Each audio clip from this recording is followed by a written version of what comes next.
it's all turned out to be a bit of a disappointment. We have had a situation where one part of the electorate, the independence parties of New Caledonia, which are predominantly Indigenous-based, have called for non-participation in this vote. And as a result, this has affected the result. We saw a turnout, for example, of only 44% this time. In Australian terms, we don't have compulsory voting in New Caledonia. And in 2020, the second independence referendum vote, there was an 86% turnout. So that can show you that this call for non-participation was heeded.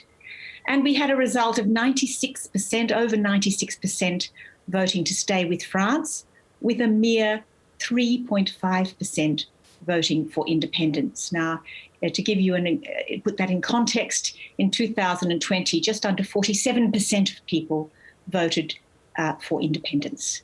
So this call for non-participation was heeded in a very peaceful way. The day proceeded very peacefully, in very good spirit. I think there was one minor incident on the one of the outer islands, but mainly it was extremely peaceful. But the independence supporters made their point by their passive resistance to having this vote on the 12th of December, yesterday. What was the strategy behind their boycott, and where does it leave those who are pro-independence now? Well, it's a very good question because, as I indicated, the trend over the last two votes has been a very good one for the independence leaders. They've increased their vote in 2020 to just under 47% from a position where they were 43% in the first vote. So along the trends, you would expect that this time round they would have done even better, which is really nudging that 50% mark.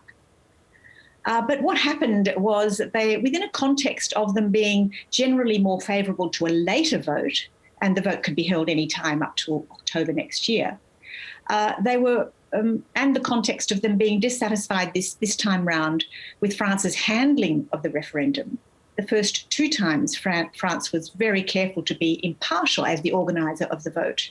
This time round, there have been various instances where they seem to have been nudging a lot more in terms of please vote in favour of staying with France.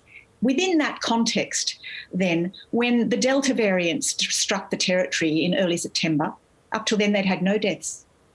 Since then, they've had just under 300 in a small territory of 270,000 people, and most of those deaths have been in the Kanak communities. The Kanak communities form the base of the independence vote, and they are obliged by their cultural traditions to engage in lengthy mourning and grieving rites. So on that basis, the independence leaders asked France to please defer the referendum till a better time when their people were more psychologically able to have a campaign and to go out to vote. France persisted with the 12th of December, and as a result, the independence leaders called for this peaceful non-participation on Sunday as a form of protest. Well, French President Emmanuel Macron noted the high abstention rate, but said France is more beautiful because of the vote to stay. What did you make of what he had to say? I think it was certainly he was picking up in that comment about France being more beautiful with New Caledonia. He had, for the last two votes, as I've indicated, France was very careful to be very neutral, not to take a position, even though, of course, they would want New Caledonia to stay within their territory. And in his two speeches he made, one in 2018 and one just before this vote, President Macron talked about the fact that France would be less beautiful without New Caledonia. So he's picking up on that, saying, you seem to have heard what I was saying, and I know that there's been a very strong abstention rate, but I'm so proud that you have voted to stay with France.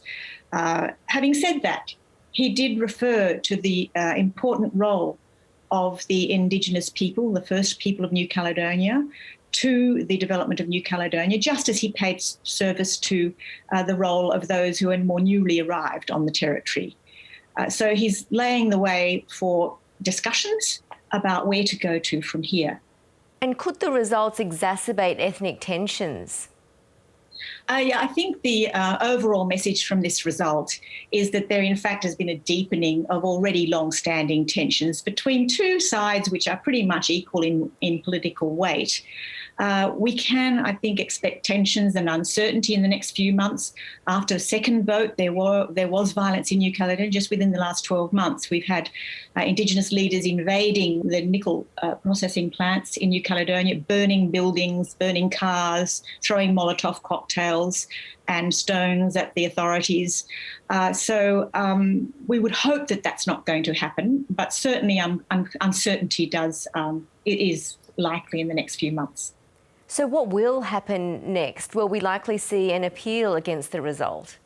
Well, certainly the independence leaders have indicated they will contest the result, and I would expect they would do so not only within New Caledonia and within French law, but also on the international stage. Indeed, there have been signs of that. They took to the French Council of State, the highest authority, only a week ago, their case for deferring the referendum. The Council of State decided no, it was perfectly legal under French law for it to go ahead on Sunday.